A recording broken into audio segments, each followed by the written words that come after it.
ప్రవీణ్ కుమార్ గారిని వాక్య పరిచయ నిమిత్తం ఆయన ఆహ్వానిస్తున్నాము.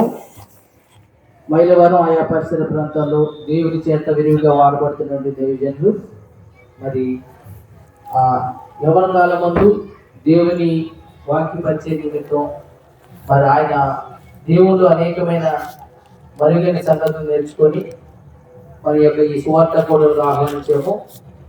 మరి బ్రదర్ చెప్పేటువంటి ఆ యొక్క అంశాల్లోని మాటలను మనం కూడా మన జీవితాల కొరకు మనం క్షుణ్ణంగా తెలుసుకోవాల్సిందిగా మీ అందరి ప్రేమతో మనం చేస్తున్నారు. అలాగే జగన్జీలు మన ప్రవీణ్ కుమార్ గారికి మేము వాక్య పరిచయ నిమిత్తము సమయాన్ని ఇద్దాం.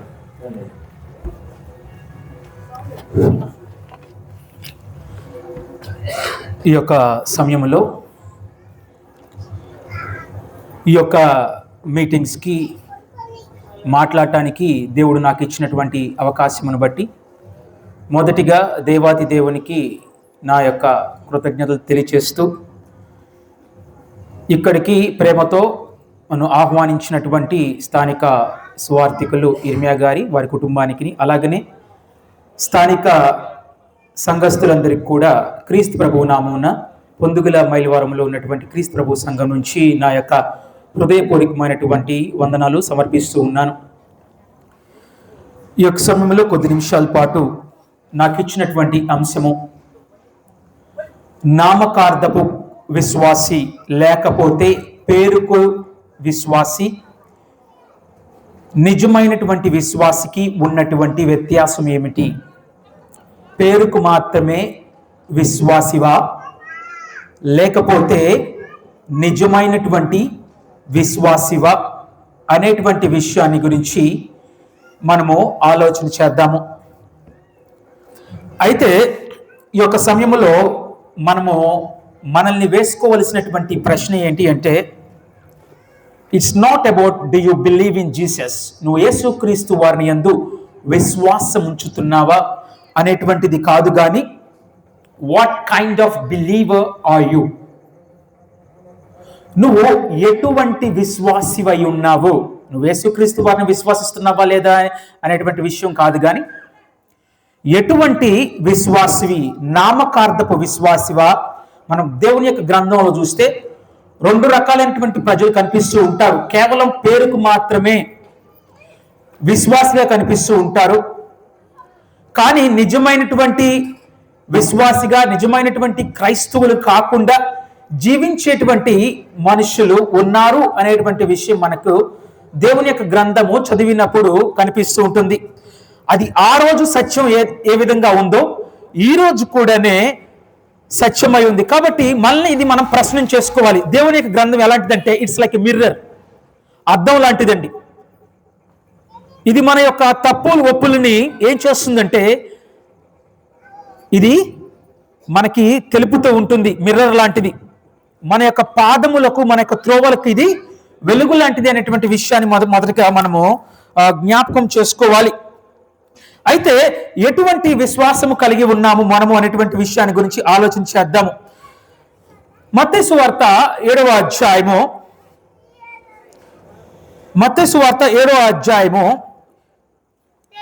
21వ వచనాన్ని గనక మనం అక్కడ చూసుకున్నట్లయితే, అక్కడ మనకి ప్రభువా ప్రభువా అని నన్ను పిలుచు ప్రతివాడును పరలోక రాజ్యంలో ప్రవేశింపుడు గాని పరలోకమందున్న నా తండ్రి చిత్త ప్రకారము చేయువాడే ప్రవేశించును. యేసుక్రీస్తు వారు ఇక్కడ ఒక రకమైనటువంటి విశ్వాసం గురించి మాట్లాడుతూ ఉన్నారు, ప్రజల గురించి మాట్లాడుతూ ఉన్నారు. వారు ఏంటి అంటే, ప్రభువా ప్రభువా అని పిలుచు ప్రతి వాడును పరలోక రాజ్యములో ప్రవేశింపడు, కానీ పరలోకమందు నా తండ్రి చిత్త ప్రకారము చేయువాడే ప్రవేశించును. అంటే లోకంలో అనేక మంది కూడా ప్రభువా ప్రభువా అని కేవలము ఆయన పిలిచేటువంటి పెదవులతో పిలిచేటువంటి వారు ఉన్నారు. పైకి మాత్రమే విశ్వసించేటువంటి పేరుకు మాత్రమే, లేదా నామకార్థపు విశ్వాసులుగా జీవించేటువంటి వారు ఉన్నారు.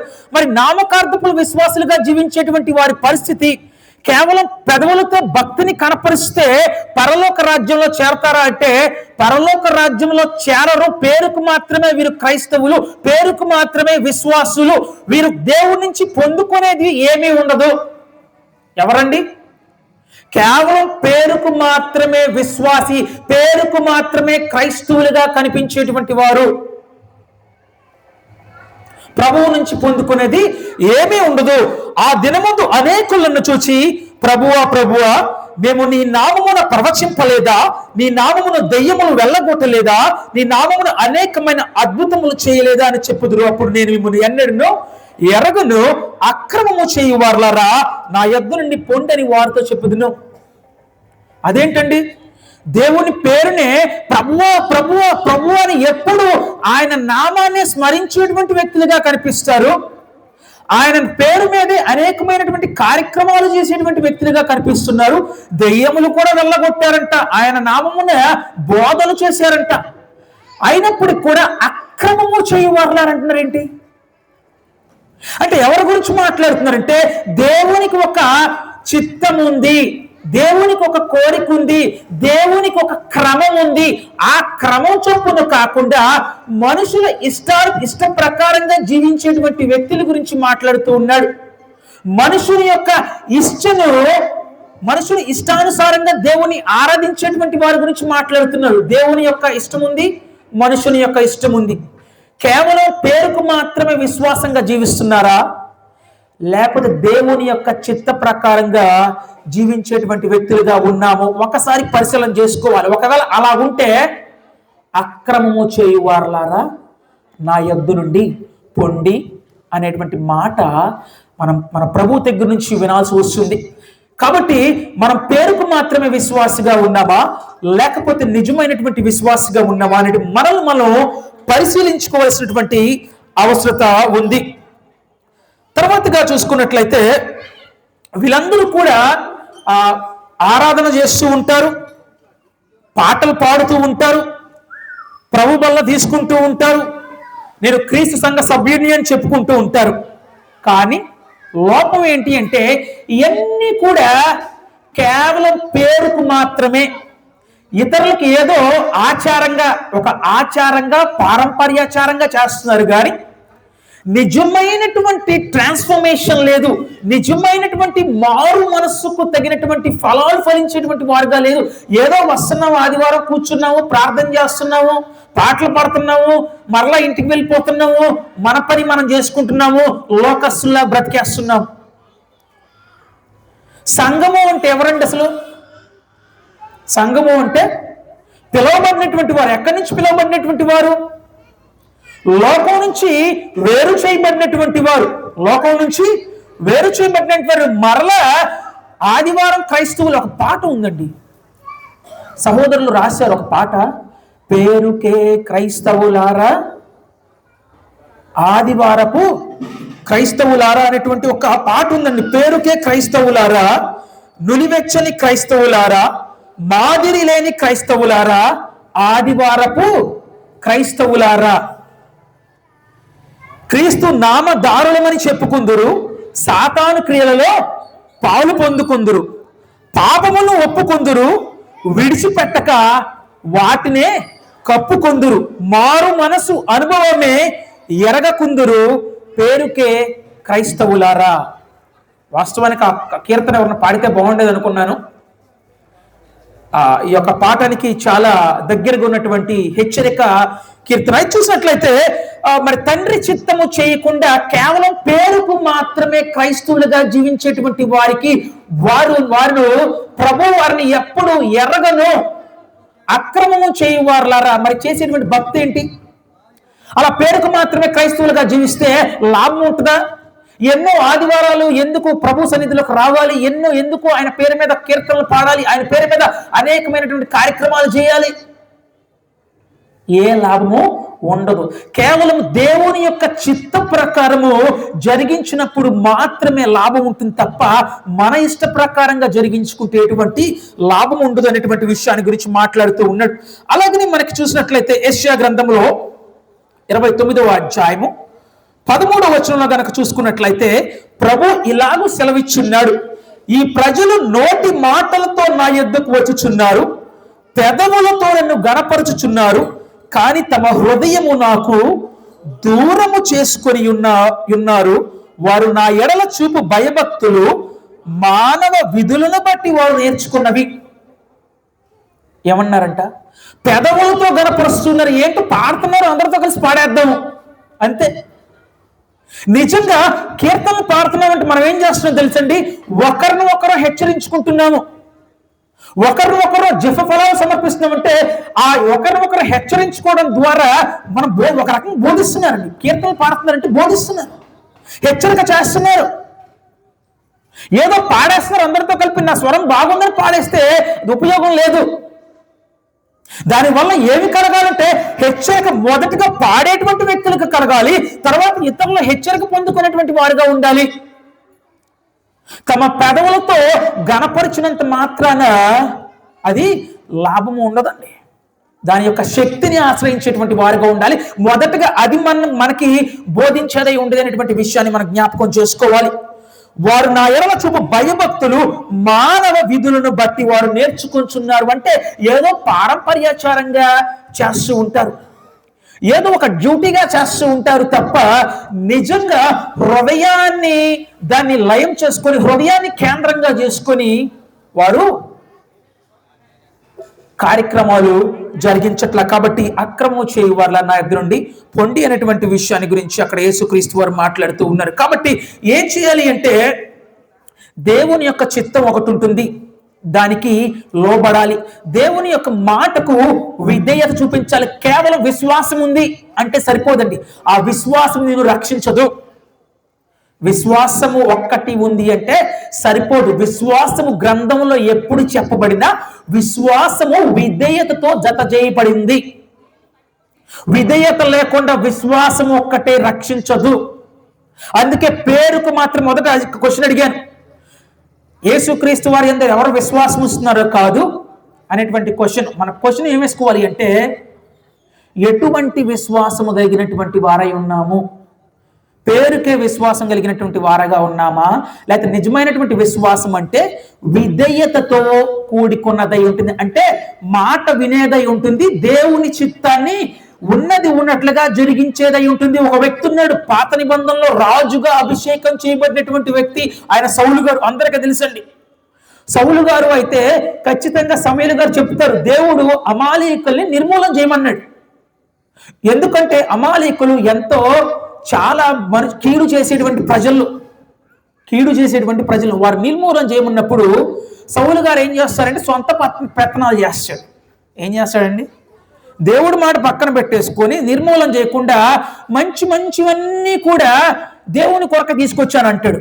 ఎడ్లలో మంచివన్నీ కూడా దేవుని కొరకు. ఎవరికంట? దేవుడు అడిగాడా? మరి దేవుడు అడగని దాన్ని దేవుడి కొరకు ఎందుకు చేస్తున్నావు?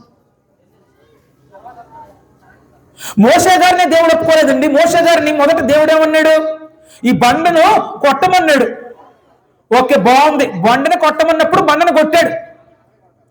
రెండోసారి బండతో మాట్లాడయ్యా అన్నాడు. బండతో మాట్లాడినప్పుడు మోషే గారు ఏం చేయాలా? నువ్వు నన్ను కొట్టమని చెప్పలేదుగా అని క్వశ్చన్ అడగాల. ఆజ్ఞ సరిహద్దుల్లో ఉండాలి మానవుడు.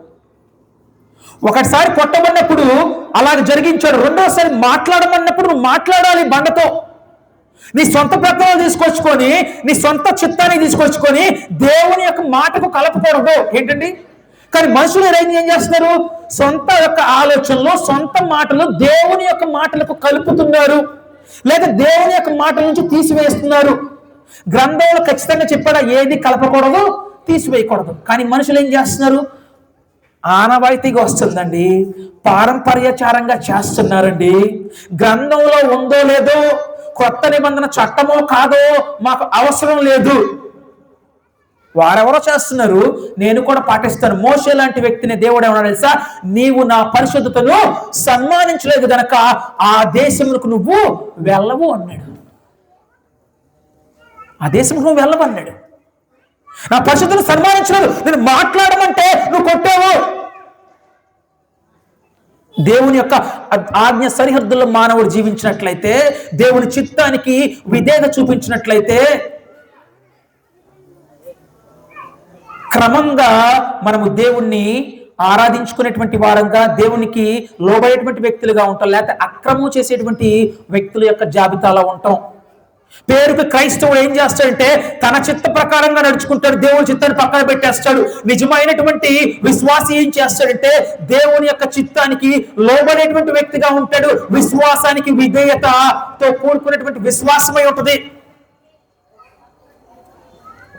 సమూయేలు మొదటి గ్రంథంలో 15వ అధ్యాయము 22వ వచనంలో అలాగ సౌలు చేసినప్పుడు, తప్పు చేసినప్పుడు సమూయేలు గారు ఏమంటారంటే, అందుకు సమూయేలు తాను సెలవిచ్చిన ఆజ్ఞను ఒకడు గైకొనుట వలన యెహోవా సంతోషించినట్లు ఒకడు దహన బలులను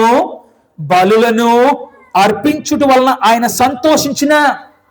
అయ్యా నీ కొరకైనా బలు అంటే నాకు అవసరం లేదు అంటున్నాడు. నాకు అవసరం లేదంటున్నాడు. నేను చెప్పినటువంటి మాటకు ఆలోచించకుండా నీ సొంత నిర్ణయాలు చేసుకుంటూ దేవుని మాటకు కలిపి నేను విశ్వాసిని అంటే దేవుడు అంగీకరిస్తున్నాడా? లేదండి. ఆయన సంతోషించిన ఆలోచించుము. ఏమన్నాడు? ఆలోచించుము. బలులు అర్పించుట కంటే ఆజ్ఞను గైకొనుటయు, పొట్టేల క్రొవ్వు అర్పించుట కంటే మాట వినుటయు శ్రేష్టము. విధేయత చూపించటము శ్రేష్టము. మన విశ్వాసానికి విధేయత ఉందా? నీ విశ్వాసానికి దేవుని యొక్క మాటకు లోబడుతున్నావా? లేకపోతే ఎవరో చెబుతున్నారు, ఎవరో చేస్తున్నారు, ఆచారంగా పారంపర్యాచారంగా చేస్తున్నాము అని మానవ విధులను బట్టి కార్యక్రమాలు జరిగిస్తున్నావా? ప్రభువా ప్రభువా అని పిలిచి ప్రతివాడు పరలోక రాజ్యంలో ప్రవేశింపడు కానీ నా తండ్రి చిత్త ప్రకారం చేయువాడు మాత్రమే ప్రవేశించును. తండ్రి చిత్తానికి మనము లోబడాల. తండ్రి చిత్తానికి అనుకూలంగా మనల్ని మలుచుకోవాలి కానీ మన చిత్తానికి అనుకూలంగా దేవుని యొక్క వాక్యాన్ని మలచటానికి సాహసించకూడదు మానవుడు. అలా సాహసించినటువంటి అనేక మంది నష్టపోయారు. యాజకత్వం చేయటానికి అర్హత లేనటువంటి ఒక వ్యక్తి రాజుగా నేను కూడా యాజకత్వం చేస్తానంటే కుష్ఠరోగము తెచ్చుకున్నాడు. దేవుడు చెప్పినటువంటి అగ్ని కాకుండా అన్య అగ్ని అదే తీసుకురావాలా? వేరే తీసుకునే తప్పేంటని మీరినటువంటి వాడు దేవుని యొక్క ఉగ్రతకు గురైనటువంటి వ్యక్తిగా ఉన్నాడు. దేవుని కృప ఉంది. క్రైస్తవ యుగంలో నా ఇష్ట ప్రకారంగా చేస్తాను అంటానికి లేదు. అయితే కేవలం పేరుకు మాత్రమే క్రైస్తవుడిగా విశ్వాసిగా ఉన్నావా? లేకపోతే నిజంగా దాన్ని ఆచరించేటువంటి వ్యక్తిగా ఉన్నాడు? ఒక ఆయన ఉన్నారండి, గాంధీ గారు. I like your Christ, but I do not like the Christians because the Christians are unlike the Christ. నాకు మీ క్రీస్తు అంటే ఇష్టము కానీ క్రైస్తవులు కాదు. ఎందుకంటే క్రైస్తవులు క్రీస్తుని పోలిలేరు. ఎలా లేరంట? ప్రేమ ఆయన యేసుక్రీస్తు ప్రేమ ఎలాంటిదంటే సిలువలో ఆయన హింసిస్తున్నప్పుడు కూడా, సిలువలో ఆయన పొడుస్తున్నప్పుడు కూడా, ఆయన అవమానిస్తున్నప్పుడు కూడా దేవుని కుమారునికి దిగిరా, నేను రక్షించుకున్నావు రక్షించు అని ఆయన అవహేళన చేస్తున్నాను, అంగీని తీసివేస్తున్నా. ఆయన ప్రేమ ఎలాంటి ప్రేమ తెలుసా అండి? తండ్రి వీరేమి చేయించున్నారో వీరెరుగురు, వీరిని క్షమించు అనేటువంటి ప్రేమ. మరి అలాంటి ప్రేమ వారికి జాతిపితకి ఆ క్రైస్తవుల్లో కనిపించలేదంట. మరి ఏ క్రైస్తవులు చూసారో తెలియదు. క్రైస్తవులు లోకానికి వెలుగుగా ఉండాలి. ఇక మీదట జీవించేవాడు నేను కాదు. ఎవరు జీవించాలండి? క్రీస్తు రక్తములో కడగబడి సంఘములో చేర్చబడినటువంటి వారి చిత్తము ప్రభువు రాజు ఎవరై ఉండాలి? ఎవరు చిత్త ప్రకారం నడిపించబడాలి? మన చిత్త ప్రకారం నడిపించబడటం కాదు, మన ప్రభు చిత్త ప్రకారం నడిపించబడాలి. అదే యేసుక్రీస్తు వారి రాజుగా మనము ప్రతిష్ఠించుకుంటున్నాము. యేసుక్రీస్తు వారి రాజుగా మనము ఆయన ద్వారా నడిపించబడుతున్నాము. ఇక మీద జీవించేవాడు నేను కాదు, నా కొరకు చనిపోయి తిరిగి లేచినటువంటి యేసుక్రీస్తు వారికి బట్టి నేను జీవిస్తాను, ఆయన కొరకు నేను జీవిస్తాను అనేటువంటి నిశ్చయత ఉండాలి క్రైస్తవునికి. నిజమైనటువంటి విశ్వాసికి పేరుకు మాత్రం విశ్వాసి అంటే నేను క్రైస్తవుణ్ణి అని చెప్పుకుంటాడు, ఆరాధనలకు వెళ్తూ ఉంటాడు, ముగించగానే లోకస్తుల్లాగా జీవిస్తూ ఉంటాడు, లోకస్తుల్లాగా మాట్లాడుతూ ఉంటాడు, లోకస్తుల్లాగా ప్రవర్తిస్తూ ఉంటాడు. క్రైస్తవ జీవితం ఆదివారకు సంబంధించింది కాదు, అది ప్రతి దినచర్యకు సంబంధించింది. ప్రతి దినము దినచర్యకు సంబంధించింది. ప్రతి దినము కూడా తన్ను తాను సిలువలో నలగొట్టుకోవాల్సినటువంటి అవసరం ఉంది. ప్రతి దినము కూడా తన సిలువను ఎత్తుకొని క్రీస్తు యేసును వెంటాడవలసిన, క్రీస్తు యేసును ఫాలో చేయాలా. ఏదో ఆదివారం మీటింగ్కో సంబంధించింది కాదు భక్తి, క్రైస్తవ జీవితము, విశ్వాసి యొక్క జీవితము. అందుకే ప్రభువా ప్రభు అని పిలిచి ప్రతి వాడు పరలోక రాజ్యము చేరడు కానీ నా తండ్రి చిత్త ప్రకారం ప్రవర్తించేవాడు మాత్రమే ప్రవేశించును అనేటువంటి విషయాన్ని గురించి మాట్లాడుతూ ఉన్నాడు. తర్వాతగా మత్తయి సువార్త 7వ అధ్యాయం మనం చదువుకున్నామండి. 21వ వచనం 23వ వచనం మనం చదువుకున్నాము. తర్వాతగా యూదా ఇంకొక ఎగ్జాంపుల్ మనకు కనిపిస్తారండి. ఎవరండి? దెయ్యములు వెళ్ళగొట్టినటువంటి వ్యక్తి ఉన్నాడు. ఎవరో తెలుసండి? దెయ్యాలు వెళ్ళగొట్టాడు ఉంటాడు. లేకపోతే అనేకమైనటువంటి అద్భుత కార్యములు చేశాడు. మనకి యూదా ఇస్కరియోతు. లూకాసు వార్త ఎలా తెలుసండి అంటే, లూకాసు వార్త మనం చదవం కానీ 9వ అధ్యాయం చదువుకుంటే 12 మంది యొక్క అపోస్తులు ఈయన కూడా ఉంటాడండి. ఎవరో ఇస్కరియోతు యూదా కూడా ఉంటాడు. అంటే వీళ్ళని పరిచర్యకు సువార్తకు పంపించినప్పుడు ఈయనకు కూడా అధికారం ఇచ్చాడు కదా ప్రభు. దెయ్యాలు వెళ్ళగొట్టడానికి, అనేక మంది స్వస్థపరచడానికి ఈయనకి కూడా దేవుడు శిష్యుల్లో ఒకటిగా ఉన్నటువంటి వ్యక్తి కూడా, ఎంతో అధికారం పొందుకున్నటువంటి వ్యక్తి స్థాయిలో ఉండి కూడా ధనానికి లోబడిపోయాడు. పైకి భక్తి గలవాడిలాగా నటించాడు. ఎలా అండి? ప్రభు ముందు కేవలము ప్రభు గ్రహించలేడే అనుకున్నాడు. ప్రభు ముందు 12 మంది శిష్యుల్లో ఒక్క శిష్యుడిగా, భక్తి కలిగినటువంటి శిష్యుడిగా ఉన్నాడు. ఎవరో తెలియదేమో అనుకున్నాడు. కానీ పైకి భక్తి గల వ్యక్తి లాగున్నాడు. కానీ లోపల ఏంటి అంటే డబ్బు సంచి మీద ఆశ కలిగేది. ఎప్పుడు డబ్బులు దాంట్లో వేస్తూ ఉన్నారు, చూస్తూ ఉన్నాడు. వేసేటువంటి ధనాన్ని ఎప్పుడు దొంగలించాలా అని ఆలోచన కలిగినటువంటి వ్యక్తి ఇస్కరియోతు. పేరుకు మాత్రమే శిష్యుడిగా ఉన్నాడు. ఏంటండి? పేరుకు మాత్రమే. కానీ అంతరింద్రియంలో ఏముందంటే దురాశతో నిండుకున్నటువంటి వ్యక్తిగా ఉన్నాడు. లోకాశతో నిండుకున్నటువంటి వ్యక్తిగా ఉన్నాడు. నిజమైనటువంటి మారు మనసు లేనటువంటి శిష్యుడిగా ఉన్నాడు. కాబట్టి సమయం వచ్చింది, ఎవరో వచ్చేసారు. వెండి నూక రోకలు ఇవ్వంగానే దానికి లోబడిపోయాడు. దేనికి లోబడిపోయాడు? దురాశ. ప్రతిభ ఎలా శోధించబడ్డాడు? ఎలా శోధించబడ్డాడు అంటే చూపించగానే నిజంగా మారు మనసు పొందినటువంటి వ్యక్తి అయితే ధనాన్ని చూసి శోధించబడ్డండి. లోక ఆశకు ప్రతివాడు కూడా తన స్వకీయ దురాశ చేత మరులో కొల్పబడిన వాడే, ఏర్పబడినటువంటి వాడే శోధించబడిన అంటాడు. సాతాను రాగానే ఉట్టిట్టి విశ్వాసం ఏం చేస్తాడు అంటే, సాతాను కొంచెం శోధించగానే వాడితో కలిసిపోతాడు. అదే నిజమైనటువంటి విశ్వాసి ఏం చేస్తాడు అంటే, శోధనలు వచ్చినప్పుడు కూడా ప్రభు ఆయన శక్తి మీద కాదు, దేవుని శక్తి మీద ఆధారపడ్డాడు గనక శోధనలో కూడా మేలిమి బంగారం వలె అతను బయటికి, శ్రమల్లోంచి బయటకు వచ్చేటువంటి వ్యక్తిగా ఉంటాడు. కాబట్టి ఏ విశ్వాసిగా ఉన్నాము అనేటువంటి విషయాన్ని మనం ఒకసారి పరిశీలన చేసుకోవాల్సినటువంటి అవసరం ఉంది. తర్వాతగా మనము claimed faith or living faith. మన యొక్క విశ్వాసము బయటికి చెప్పుకునేటువంటి విశ్వాసమా? కేవలం నీ విశ్వాసం చెప్తున్నావా, లేకపోతే ఆ విశ్వాసము ద్వారా నువ్వు జీవిస్తున్నావా? విశ్వాసము ద్వారా నిజంగా జీవిస్తున్న యాకోబు రాసినటువంటి పత్రిక మనకి 2వ అధ్యాయంలో చూసుకున్నట్లయితే, యాకోబు రాసినటువంటి పత్రిక 2వ అధ్యాయం మనకి 14వ వచనం చదువుకున్నప్పుడు, నా సహోదరులారా, క్రియలు లేనప్పుడు ఎవడైనను తనకు విశ్వాసము కలది అని చెప్పిన ఎడల ఏమి ప్రయోజనము? అట్టి విశ్వాసం అతన్ని రక్షింపగలడా? సహోదరుడైనను సహోదరి అయినను దిగంబరి అయి ఆనాటికి భోజనం లేక ఉన్నప్పుడు మీలో ఎవడైనను శరీరమునకు కావలసిన వాటిని ఇయ్యక సమాధానముగా వెలుడి, చలి కాచుకొనుడి, తృప్తి పొందుడని చెప్పిన ఎడల ఏమి ప్రయోజనము? అలాగే విశ్వాసము క్రియలు లేనిదైతే అది ఒంటిగా ఉండి ఏదో విశ్వాసంగా చెప్తున్నావు కానీ క్రియలు లేవు. నీకు కావలసినటువంటి సంపద ఉంది, నీకు ఇతరులకు సహాయము చేయగలిగేటువంటి ఆ యొక్క స్తోమత ఉన్నప్పటికి కూడా ఒక సహోదరు దిగంబరిగా ఉన్నాడంటే, బట్టలు లేకున్నాడు, లేకపోతే ఏదో అవసరతలో ఉన్నాడు, ఆయన అవసరత తీర్చుకోలేటువంటి స్థితి ఉన్నప్పటికి కూడా చలిలో ఉన్నాడు, బట్టలు లేకుండా ఉన్నాడు. చూసావు, నీ దగ్గర ఎక్స్ట్రా కోట్ ఉంది, స్వెటర్ ఉంది, ఆ ఎక్స్ట్రా స్వెటర్ ఇవ్వకుండా ఆ చలి కాచుకోయ్యా బాగా ఉందంటే సరిపోతుందండి? అతనికి ఏమవసరం?